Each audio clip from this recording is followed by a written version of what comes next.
এখন আমরা অনেক সকালে বেরিয়েছি, স্টার প্রোডাকশন থেকে চলে এসেছি গদখালি। আচ্ছা, আমরা জেনে নেব যে গদখালি এক্স্যাক্ট কোন জায়গায় অনুষ্ঠান হচ্ছে। নমস্কার দেবাশিস বাবু। নমস্কার, Hare Krishna. Star Production channel. হ্যাঁ, কেমন লাগছে আজকে? খুবই ভালো, খুবই আনন্দ লাগছে। এবং আজকে এখানে যেখানে হরিসভায় এসেছি, সকাল 8টা থেকে আমার গান আছে। এবং এটা পুরো ক্যানিং থেকে এলে গদখালি যে থানা, গদখালি থানা বাসন্তী। আচ্ছা, একটুখানি ভগবানের নাম গান করবো বা এটা ভিতর থেকে, এটা বলা যায় না। আচ্ছা এটার কোনো প্রশ্নের কোনো উত্তর হয় না। এটা হচ্ছে ভাব। আচ্ছা। সে যখন ডাকবে তার ডাকে সাড়া দিতে, সম্পূর্ণটা তার হাতে। সে যদি না চায় কোনো কিছু কারো দ্বারা সম্ভব না। এবং আমি যেখানে বিয়ে করেছি এটা আমার শ্বশুরবাড়িতে, আর এমনিতে এটা আমার শালা। এও বৈষ্ণব, খুবই ভালো। মানে আমাদের স্টার প্রোডাকশন। আমার ইনি যে বৃন্দাবন থেকে চরণ পাদুকা, এবং যে রামসেতুর যে আমাদের দাপট তেতা যুগে যে সেতু বন্ধন হয়েছিল না, তার যে পাথর, সেই পাথরকে সংগ্রহ করে ভক্তদের মাঝে এনেছে দর্শন করাবার জন্য, তার বোঝানোর জন্য। এটাই। তা যদি বলে শালাবাবু বলো কিছু। আপনার নাম? আমার নাম প্রদীপ মণ্ডল। আচ্ছা, একটু আমাদের ক্যামেরাতে লুক করুন। আমাদের খুব সৌভাগ্য যে এত কম বয়সে আজকের এক ব্রহ্মচারীর সান্নিধ্য লাভ করতে পারছি আমরা। তো আপনার চিন্তা ভাবনা কোথা থেকে এলো যে আপনি মানে চিন্তা ভাবনা বলতে, আমি কলেজ কমপ্লিট করে একটা কোম্পানিতে জব পেয়েছিলাম। সেই চাকরি করতে করতে চারিদিকে দেখলাম যে কীর্তন হচ্ছে, কীর্তন আসরের সংখ্যা বাড়ছে, কীর্তনিয়ারও সংখ্যা বাড়ছে। কিন্তু দেখলাম যত কীর্তন বাড়ছে, কীর্তনিয়া বাড়ছে, সনাতন ধর্ম ঠিক ততটাই আস্তে আস্তে ধীরে ধীরে অধঃপতনের দিকে এগোচ্ছে। তাই ভাবলাম, আমি যদি ভালো টাকার ভালো অঙ্কের স্যালারি পাচ্ছি, ভালো অঙ্কের মাইনে পাচ্ছি, তাহলে আমি যদি শুধু আমারটা দেখলাম, নিজেরটা ভালো চলে যাচ্ছে, হয়ে গেল, তাহলে কি করলাম? আমি যে দেশের হয়ে জন্মালাম, যে দেশে আমি জন্মেছি, সেই দেশের হয়ে আমি কি করলাম? যে সনাতন ধর্মে আমি জন্মালাম, সেই সনাতন ধর্মের হয়ে আমি কি করলাম? তাই এমন উপলব্ধির পর সমস্ত চাকরি বাকরি ছেড়ে দিলাম। দিয়ে যিনি নদিয়ার নবদ্বীপের যে ব্রহ্মচারিণী স্মৃতিদেবী আছে, ওনার সান্নিধ্যে গিয়ে আমি এখন ভাগবত পাঠ করছি।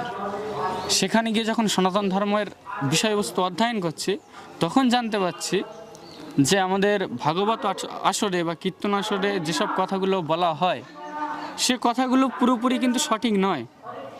অনেক আছে শুধুমাত্র নেচে গিয়ে, মানে কীর্তন বাড়ছে, হরিবাসর সংখ্যা বাড়ছে, কিন্তু কোনো কাজ হচ্ছে না। কেন আসল কাজ হচ্ছে না? এই কারণ হচ্ছে গিয়ে আমরা যারা কীর্তন করছি, আমাদের উদ্দেশ্যটা কিছু অন্য হয়ে গেছে। আমরা যারা ভাগবত পাঠ করছি, তাদের উদ্দেশ্যটা কিছু অন্য হয়ে গেছে। আমরা চাইছি আমাদের নিজেদের নাম বাড়ুক। আমরা সারা বছর প্র্যাকটিস করছি যাতে আমার আসলে আমার নিজের নাম হয়, কিন্তু কারোর উদ্দেশ্য এইটার নেই যে আমার সনাতন ধর্ম কী করে উচ্চ স্তরে উঠবে। যেদিন এই চিন্তা ভাবনা নিয়ে কোনো কীর্তনীয় বা কোনো পাঠক যখন আসলে লাভবে যে আমার নাম হোক না হোক, আমার টাকা হোক না হোক, যদি আমার সনাতন ধর্মের আমি উচ্চ তুলতে পারি, তবেই আমার জীবন শ্রেষ্ঠ বা মানে সার্থক হবে। সেই দিন সনাতন ধর্ম আশা রাখছি আবার সেই উচ্চ স্তরে উঠবে। সনাতন ধর্মের মতো শ্রেষ্ঠ ধর্ম কোথাও নেই। সব ধর্ম বলে আমার ধর্মে আসলেই পাবে, আমার ধর্মে আসলেই পাবে। অন্যান্য ধর্ম বলে যে কাফেরদের হত্যা করো, কিন্তু একমাত্র পৃথিবীতে সনাতন ধর্মেই এমন ধর্ম আছে যে বলে সর্বে ভবন্তু সুখিনা সর্বে সন্তু নিরাময়া। পুরো বিশ্বের কল্যাণ হোক, পুরো বিশ্বের কল্যাণ হোক। আমরা একমাত্র বলি বসুদেব কুটুম্বকম, পুরো পৃথিবী আমাদের কুটুম্ব। যখন আমেরিকায় স্বামী বিবেকানন্দ যায়, তখন তিনি যখন গিয়ে বক্তৃতা রাখতে শিকাগো ধর্মসভায়, তখন এনাকে ছোট করার জন্য এনার খুব সীমিত সময় দিয়েছিল। সব ধর্মের বড় বড় বক্তারা সাথে নিজেদের ধর্মের প্রচার করেছিল। আমাদের ধর্মে আসলে এই সুবিধা পাবে, আমাদের ধর্মে আসলে এই সুবিধা পাবে, আমাদের ধর্ম ছাড়া অন্য কোনো ধর্ম শ্রেষ্ঠ নয়, আমাদের ধর্ম যারা নেই তারা মানুষ নয়। কিন্তু স্বামী বিবেকানন্দ গিয়ে সর্বপ্রথম যে কথাটা বলেছিল, brother and sister of America, সেই কথাটা শুনে প্রায় কয়েক মিনিট শুধু হাততালি পড়েছিল। আর কিছু বলতে হয়নি তারপরে যে সনাতন ধর্ম কত মহান।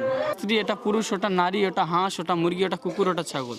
কিন্তু আপনি যখন সিদ্ধ অবস্থা প্রাপ্ত হবেন, আপনি যখন তপশক্তি দ্বারা, জপশক্তি দ্বারা আপনি যখন উচ্চ স্থিতি প্রাপ্ত হবেন, তখন সমস্ত জীবের ভিতরে শিব দেখতে পাবেন, সমস্ত জীবের ভিতরে ভগবানের সেই পরমাত্মার লক্ষণ করবে।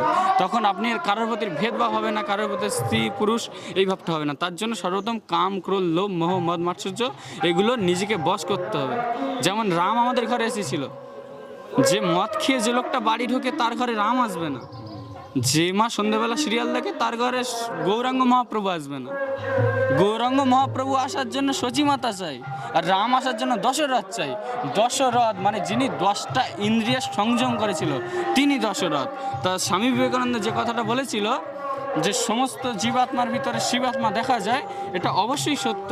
তবে নিজেকে সাধনের মাধ্যমে আগে সেই উচ্চ স্তরে নিয়ে যেতে হবে, তারপরে আমরা দেখতে পাবো যে প্রত্যেকটা জীবের ভিতরে শিব। যেমন গুরু গোবিন্দ সিং বলেছিল যখন যুদ্ধ করার সময়, যে হর মে নর হে, নর মে হর হে, মানে মানুষের ভিতরেই ভগবান, ভগবানের ভিতরেই মানুষ। কিন্তু যখন মুসলিমদের সঙ্গে তিনি যুদ্ধ করছেন, তখন বলছে হর মে নর হে, নর মে হর হে, লেকিন আপ তো মেরা সামনে অহংকার খাড়া है। আপনি অহিংসা পরমধর্ম, অহিংসা পরমধর্ম একদম ঠিক, কিন্তু ওর অহিংসা পরমধর্ম ডেফিনেশনটা আগে বুঝতে হবে যে অহিংসাটা কি। যদি কেউ, কোনো ব্যক্তি যদি কোনো দোষ না করে থাকে, একটা যদি তার বদলে যদি একটা পিঁপড়েকে আমি মেরে ফেলি, এটা ওই পিঁপড়েটার প্রতি হিংসা হলো।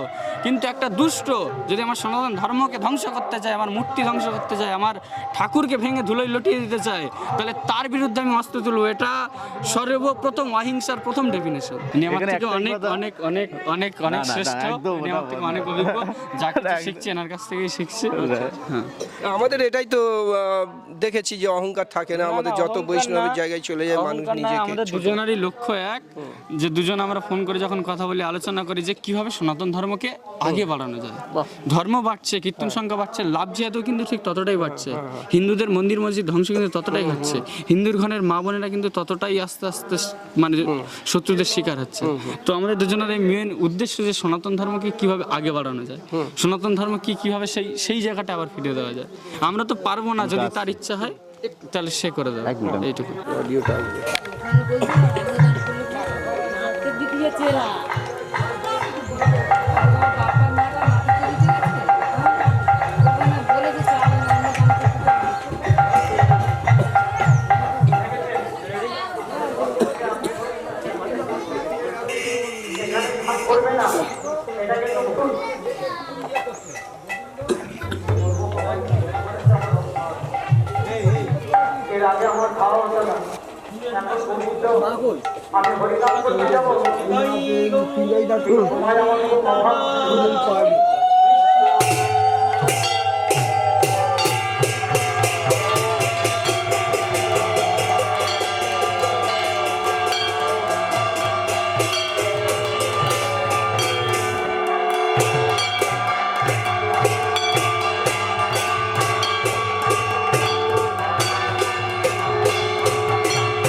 এ সময় যারা এসেছে সবার সম্মিলিত প্রচেষ্টায় আজকের এই মন্দিরটা এই পরিস্থিতিতে এরকম একটা খুব ভালো জায়গায় এসেছে। আগামী দিনে আমরাও চেষ্টা করব এই অনুষ্ঠানটাকে আরও ত্বরান্বিত করতে, আরও সাফল্যমণ্ডিত করতে, আরও সুন্দরভাবে পরিচালনা করতে। আজ এই পর্যন্ত আমি বর্তমান কমিটির সম্পাদক আছি, আমি এবং আমার এই যে কমিটি যারা পাশে দাঁড়িয়ে আছেন বর্ষিয়ান সদস্যরা, সবার সহযোগিতায় যতটুকু সম্ভব হয়েছে রাধা গোবিন্দের কৃপায় সেটুকু করেছি। আমাদের আশা আছে আগামী দিনে এই কৃষ্ণতলা মন্দিরটা আছে, এই মন্দিরটা ছোট হবে। আগামী দিনে আরও কিছু পরিকল্পনা আছে, সেগুলো বাস্তবায়ন করার চেষ্টা করব সমস্ত গ্রামবাসী বৃন্দের সহযোগিতা এবং বাইরের কিছু মানুষজন যারা সহযোগিতা করছে তাদের কাছে আমরা সাহায্যের জন্য যাব। যতটুকু সহযোগিতা পাবো সেই সামান্যতম সহযোগিতা নিয়ে আমরা সবাই উদ্যোগী হয়ে আগামী দিনে এই অনুষ্ঠানকে আরও বড় করা যায়, বৃহত্তর কীভাবে রূপ দেওয়া যায় সেই চেষ্টা করবো, এরকম একটা আশা আছে। দেবাশিস বাবু তো আপনার গ্রামের জামাই, হ্যাঁ, জামাই হিসেবে উনি কি নিমন্ত্রিত নাকি শিল্পী হিসেবে, কোনটা গুরুত্ব বেশি? উনি ওনার সঙ্গে আমার এমনিতেই পরিচিতি ছিল না, তো আমাদের গ্রামের এখানে স্থানীয় একজন জামাই উনি, তো সেই সূত্রে ওদের কোনো বাড়ির একটা ছেলের সঙ্গে পরিচয় হওয়ার পর বলছে যে এরকম একজন কীর্তনিয়া আছে। তা আমরা দেখলাম যে আমাদের বাসটা চালাতে প্রয়োজন কীর্তনিয়ার, ওর সঙ্গে কথা হলো, ফোনের মাধ্যমে কথা হওয়ার পর যোগাযোগ হয়েছে। উনি খুব সামান্য পয়সাও আমার অনুরোধ রেখে খুব সামান্যতম পয়সায় আমাদের এই বাসরে গান করছেন, সেই জন্য ওনার কাছে আমরা কমিটির পক্ষ থেকেও কৃতজ্ঞ। হ্যাঁ, তার মানে আপনি জামাইয়ের থেকে শিল্পকলাটা, আপনারা যোগাযোগটা তো একটা দরকার, সেই হিসেবে যোগাযোগ পেয়ে গেছেন। জামাই হিসেবে তো একটা সম্মান আলাদা আছে, কিন্তু শিল্পী হিসেবে আরও বেশি। শিল্পী হিসেবে আমরা আরও ভালো হোক, আগামী দিনে উনি আরও গান বায়না আরও উন্নত করুক, হ্যাঁ, আগামী দিনে আরও ভালো জায়গায় যাক, এই আশা তো আমরা করবো। ঈশ্বর আশীর্বাদ করুন, বয়স তো কম। আমার শুনুন, আমি কি আশীর্বাদ করব, মাথা নোয়াতে হয় গৌর গোবিন্দের কাছে। ঈশ্বরের কৃপা যদি থাকে উনি আরও বড় জায়গায় যাবে, মানুষের আশীর্বাদ তো থাকবেই, সঙ্গে সঙ্গে ঈশ্বরের আশীর্বাদ থাকবে। আমার নাম, আমি বর্তমান পূজা কমিটির সম্পাদক, আমার নাম শ্রী মহারাজ নস্কর। আচ্ছা, ধন্যবাদ। আপনার নাম? আমার নাম হরিশঙ্কর মণ্ডল। কমিটি আমি এই কমিটিতে সদস্য নেই, কিন্তু আমি দীর্ঘ 45-50 বছর আছি এই কমিটিতে, হেল্পার হিসেবে আছি। আমি ওনাদের মানে এই কমিটির মানে এই অফিসিয়ালি কাজ টোটাল A to Z করে দিই, প্রথম থেকে লাস্ট পর্যন্ত টোটাল কাজ আমি সেরে দিই। আপনি তো ওখানে বসেছিলেন মনে হয়? হ্যাঁ, ছিলাম তো। আপনি গান শুনেছেন দেবাশিস বাবু? হ্যাঁ, গান শুনেছি, খুব ভালো লাগে। কেমন? দেবাশিস বাবু আমার নাচ জামাই হয়। আচ্ছা, এবং জামাই হিসেবে ভালোবাসছেন বেশি না শিল্পী হিসেবে? না, আমি শিল্পী হিসেবে মানে দেবাশিস বাবুকে যে পয়সা আমরা দিচ্ছি সেই ওজনের থেকে গানের ওজন অনেক বেশি হয়ে গেছে। বাহ, ধন্যবাদ। মানে খুব ভালো লেগেছে আমাদের। কি আপনার মনে হচ্ছে আগামী বছর আবার আসতে পারেন উনি? হ্যাঁ, আমার তো খুবই চাই যে দাদাকে আনবো। আমার নাম সুশীল মণ্ডল। আর আমি আজ যেখান থেকে এই মন্দির উদ্বোধন সেখান থেকে আমরা আছি, থাকি, সাহায্য করি, ক্যাশে আমাকে বসায়। আমি আজ 30 বছর ধরে ক্যাশে বসে আছি। কেমন লাগছে? খুব ভালো লাগছে। আর এই জামাই তো আমাদের একদম আমার কাছে, আমার বাড়ির পাশে আমাদের নাচ জামাই হয়, খুব ভালোবাসতাম। আর এই যে কীর্তন করে আরো ভালোবাসা বেড়ে গেল। হ্যাঁ, আরও ভালোবাসা বেড়ে গেল, আরও উনি ভালো হোক, আমরা এটা সবাই চাইবো। আপনার নাম? আমার নাম গরচাঁদ দাস। এখানেই বাড়ি? আমার এখানেই বাড়ি। বাবুর গান শুনেছেন? দেবাশিস জামাই হচ্ছে আমাদের। আচ্ছা, ধন্যবাদ। আপনার নাম? আমার নাম নিরঞ্জন মণ্ডল। আচ্ছা, আপনার বাড়ি এখানে? আমার বাড়ি এখানে, এই মন্দির পুজো কমিটির মধ্যে মন্দিরের পিছনে বাড়ি আমার। মানে আপনি এত বছর যে পুজো আপনারা করছেন, এই এত কষ্ট করে একটা পুজো করা তো বিশাল কষ্ট এবং প্রচুর খরচ, অর্থ জোগাড় করতে হয়।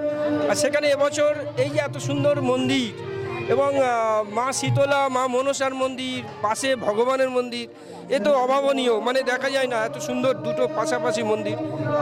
আপনারা আগামী দিনে কিছু আমাদের এখানে অনেক কটা ঠাকুর আছে।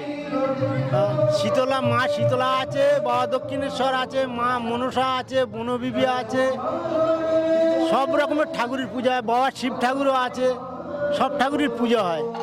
আমার যেখান থেকে জ্ঞান পড়েছে আমি দেখে আসছি যে এখানে সব রকম পুজো হতো, আর এখন পরপর এই সবার প্রচেষ্টাতে এই মন্দিরে মানে উন্নতি হচ্ছে। ধন্যবাদ। আমার আমার নাম নিমাই গায়ে, আমি প্রাক্তন সম্পাদক ছিলাম 10 বছর।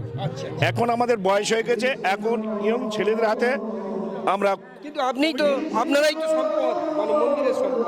আমরা এখন ইয়ং জেনারেশনের হাতে তুলে দিয়েছি। তা এখন ওনাদের পেছনে আমরা সাহায্য করছি। এবং আপনার কি মনে হয় যে আগামী দিনে আপনারা যেমনভাবে বাঁচিয়ে রেখেছিলেন এই সংস্কৃতি, এই শিল্পটাকে, মনে হয় যে ইয়ং জেনারেশন ভালোভাবে করতে পারছে? হ্যাঁ, করতে পারছে। তারপর এই সম্পদ আমাদের বাপ ঠাকুরদাদের সম্পদ আমাদের মন্দিরের নামে দান করেছে।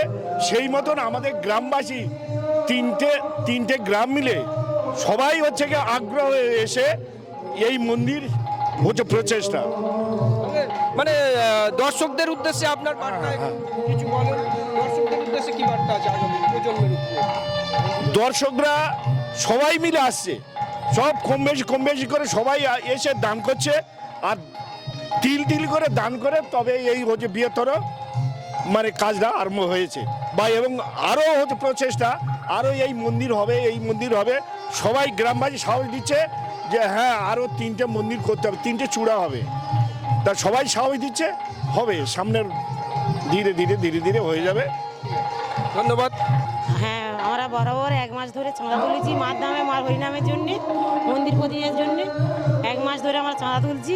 আরও সামনের বছর আরও মন্দিরটা বড় করবো, আরও যেন ভালো হয় মন্দিরে, ভালো হয় যেন সবাই আশীর্বাদ করুন যে মন্দিরটা যেন আমাদের আরও বড় হয়।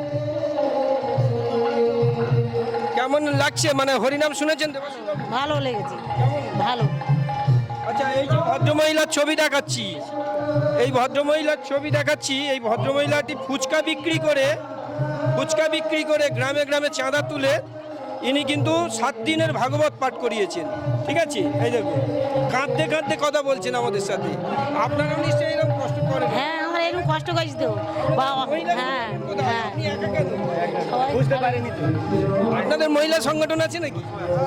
হ্যাঁ, সবাই মিলে গেছিল। সবাই আমরা 20 জন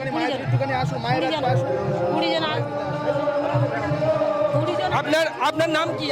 আমার নাম হরিদাসী হালদার। আপনি কি পুজো কমিটির মধ্যে আছেন? হ্যাঁ, হ্যাঁ। আচ্ছা, আর প্রতি বছর? না, আমরা 95 বছর আছি এখন মন্দিরে। আমরা এই সাথে যুক্ত আছি মন্দিরে। আচ্ছা, কই দেখি মাতাজিরা কোথায়? নমস্কার। হ্যাঁ, আমরা সবাই মিলে মেয়েরা একসঙ্গে যোগ করি। আপনার নাম কি? আমার নাম চন্দনা মণ্ডল। আচ্ছা, বলুন আপনার কথা বলুন। আমরা সবাই মিলে একসাথে 10-12 জন মেয়েরা মিলে কমিটি দাদাদের সঙ্গে অনেক কিছু টাকা পয়সা তুলে হাতে দিয়েছি, যার জন্য আমরা এত দূর এগোতে পেরেছি। যেন তোমরা আশীর্বাদ করো, ভগবানের আশীর্বাদে যেন আমরা আরও এগোতে পারি। নিশ্চয়ই এগিয়ে যাবেন। আর কই মাতাজিরা কই? এগিয়ে আসুন। হ্যাঁ বাবা, নমস্কার। আমার নাম অঞ্জলি হালদার। আচ্ছা, আপনারা খুব কষ্ট করেছেন। হ্যাঁ বাবা, আমরা অনেক জায়গা ভিক্ষে করি ঠাকুরের জন্য। আচ্ছা, আর কই? হ্যাঁ, নমস্কার। কি নাম আপনার? প্রতিমা মণ্ডল। সামনে আসুন। ভয় পাচ্ছেন কেন? এত লোক আছে। আমার নাম প্রতিমা মণ্ডল। আমাদের ধানটা খুব কষ্টে ছোট থেকে বড় করা হয়েছে, খুব পরিশ্রমের মন্দির, সবাই সর্বজনীয় মন্দির, সবাই কষ্ট করেছে, ছোট থেকে একটু করে পয়সা দিয়ে বড় করা হচ্ছে, এইটাই। ধন্যবাদ। নমস্কার, গোবিন্দ পুরকাইত, থাকি আমি বালিগঞ্জে। এখানে আমার শ্বশুর বাড়ি। আজ ধরুন 34 বছর আমার বিয়ে হয়েছে। এই পূজার সঙ্গে আমি যুক্ত। এরা এত ভালোবাসা এই মন্দিরে আমি মায়ের কাছে পেয়েছি। এখানে আমি যখনই ডাকে আমি তাড়াতাড়ি এদের কাছে ছুটে আসি। দেবাশিস বাবুর গান শুনেছেন? শুনেছি। কেমন লেগেছে? খুব ভালো লেগেছে।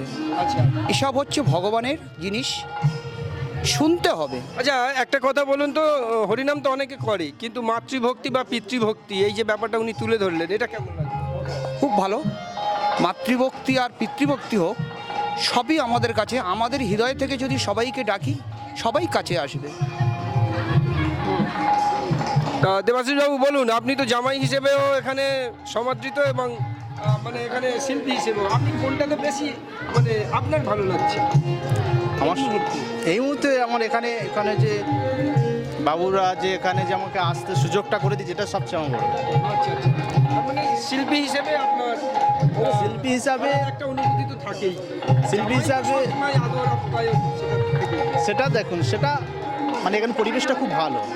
এই যে মন্দিরের আয়োজন বা কমিটি বা যেভাবে আয়োজন করে সব আমাদের নিজেদের মধ্যে সম্পর্কের মধ্যে আছে, এখানে মানে এত সুন্দর পরিবেশ, আমি অন্য কোথাও হয়তো গান করি সেখানে গেলে কিন্তু এতটা পাই না। এখানে যারা ভক্তরা এত শক্ত, একটু এনারা বলবেন, একটু বলবেন। আমার ওয়াইফ মায়াপুরের মেম্বার, উনি ওখানে দীর্ঘদিন যাওয়া আসা করে, ওদের একটা দল আছে। কিন্তু আমি ধরুন মায়াপুর বলতে কোথায়, গৌড়ী আশ্রম না ইস্কনে? ইস্কনে ইস্কনে ইস্কনে উনি হচ্ছে ওখানকার মেম্বার। চলে যাচ্ছেন? দলে যাব, আমি যেতে পারি না পারি, আমার হ্যাঁ আমার গিন্নি যাবে। হ্যাঁ, ও এখানকারই মেয়ে, ও এখন ওই পথে চলে গেছে ভগবানের চরণে। নমস্কার, বলুন বলুন। বলছি এবছর 95তম বর্ষে আমরা মন্দিরে বিভিন্নভাবে যোগাযোগের মাধ্যমে প্রদীপবাবুর সহযোগিতায়, প্রদীপ মণ্ডলের সহযোগিতায়, আমাদের গ্রামের ছেলে তার সহযোগিতায় সুদূর রামেশ্বর থেকে ভাসমান রামশিলা এনেছি মন্দিরে। আর উত্তর ভারত বৃন্দাবন থেকে কৃষ্ণের বাঁশি শুনে যে পাথর গলে গেছিল, সেই পাথরে যে সমস্ত গোমাতা এবং পশু পাখির চরণচিহ্ন ছিল, সেই চরণচিহ্নযুক্ত পাথর এনেছি মন্দিরে দর্শনার্থীদের জন্যে। এবছর আমাদের মেলাতে অনেক দিন পর আমরা মনে করছি আমাদের একটা বড় পাওয়া, খুব দুর্লভ জিনিস, সংরক্ষিত জিনিস। 12 লক্ষ বছর আগে ত্রেতা যুগ শেষ হয়ে গেছে, 12 লক্ষ বছর আগের সেই ত্রেতা যুগের রামশিলা আজ আমাদের মন্দিরে এসেছে 95তম বর্ষে। আজ এখন 1432 সাল, এই 32 সালে আমরা পেয়েছি প্রায় 12-13 হাজার বছর পুরানো শিলা। সেগুলো দর্শন করছে মানুষ, আমরাও খুশি হয়েছি, মানুষও খুশি হচ্ছে, খুশি মনে দেখছে। মানুষ এখানে প্রণামী দান করছে, মন্দিরের উন্নতিতে দান করছে, সমস্ত কিছু আমরা এগুলো প্রচার করছি দেবাশিস বাবুর সহায়তায়। খুব ভালো লাগলো যে এত বছরের পুরানো শিলা আমরা দেখব, দর্শন করব।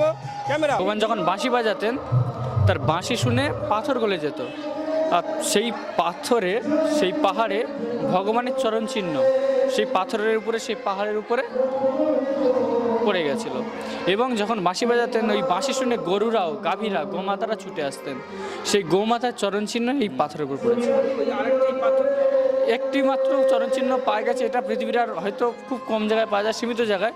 এটা অনেক কষ্ট করে, অনেক পরিশ্রমে আর অনেক অনুরোধের মাধ্যমে এটা এসেছে, কোথাও আসে না। এটা তো সাধারণত দেখাও যায় না, এত আমরা মন্দিরের এটা সম্পূর্ণ গোপনভাবে থাকে। এটা বৃন্দাবনের সম্পত্তি, আবার ফিরে যাবে। আর ওটা এসেছে রামেশ্বরম থেকে ভাসমান শিলা। যখন প্রভু শ্রী রামচন্দ্র সীতা মাতাকে উদ্ধার করতে যায়, সমুদ্র বন্ধনের সময় যে সেতু বন্ধন করে, এই পাথরের দ্বারা বন্ধন করেছিল। এগুলো অনেক বড় বড় আকৃতির হয়। আজ থেকে 14 লাখ বছরের পুরনো সেই দ্বাপর যুগের ঘটনা। 14 লাখ বছর? 14 লাখ, ত্রেতা যুগের ঘটনা, ত্রেতা যুগের রাম। সেই পাথর এখন সমুদ্রের তলায় চলে গেছে, সেগুলো অক্সিজেনের মাধ্যমে গিয়ে তুলে আনতে হয়, তারপর অনেক কষ্ট পড়ে, খরচা প্রচুর পড়ে, যার কারণে এগুলো অনেক বড় বড় আকৃতির কিনতে গেলে অনেকটা হিউজ পরিমাণ টাকা লাগে। তাই জন্য অল্প কিনে এনেছে ছোট্ট টাকা দিয়ে, মানে যাদের, তাও সবাই কিনতে পারবে না, যাদের সেরকমই যোগ্যতা আছে, সেরকম পার্সোনালিটি আছে, তারাই কিনতে পারবে। এটা অনেক অনুরোধেই গ্রামবাসীর জন্য এসেছে। এখানে অনুষ্ঠান হয় 7 দিন ধরে, যত মানুষ আছে ফ্রিতে খাওয়া থাকা সব কিছু সুব্যবস্থা এখানে। খুব ভালো লাগছে যে আমরা এইরকম দর্শন পেয়ে আমরাও ধন্য, কৃতার্থ হচ্ছি। তা আগামী এই যে এত বড় অনুষ্ঠান চলছে, দর্শকদের উদ্দেশ্যে কি বার্তা আছে একটু খুব সংক্ষেপে? দর্শকদের উদ্দেশ্যে এটাই বলতে চাই যে যেহেতু এখন হিন্দু ধর্ম যেভাবে ধর্মান্তরণ হচ্ছে, সেহেতু এইসব প্রমাণ আছে যে পাথর গলে গেছে সেই ভগবানের বাঁশিতে। পাথর গলেছে কিন্তু মানুষ গলছে না, সনাতন ধর্মের মানুষ গলছে না। দর্শকদের উপরে একটাই মানে মেসেজ দেব যে সনাতন ধর্ম যদি ধর্ম কিছু থাকে তো একটাই ধর্ম, সেটা হচ্ছে সনাতন ধর্ম। না এর পরে আগে কেউ ছিল, না পরে থাকবে, সত্য একটাই থাকবে, সনাতন। তাই যারা সনাতন ধর্মী, যাদের আস্থা আছে সনাতনের উপরে, তাদের উপরে একটাই বার্তা যে ধর্মে অটুট থাকো। বলছে স্বধর্মে নিধনং শ্রেয় পরধর্ম ভয়াবহ। ওই জন্য নিজের ধর্মে আশা করছি সমস্ত দর্শকরা, সমস্ত সনাতনীরা নিজের ধর্মকে স্বীকার করবে এবং আরও ভালোভাবে নিজের ধর্মকে মেনে চলবে। ওকে, ধন্যবাদ।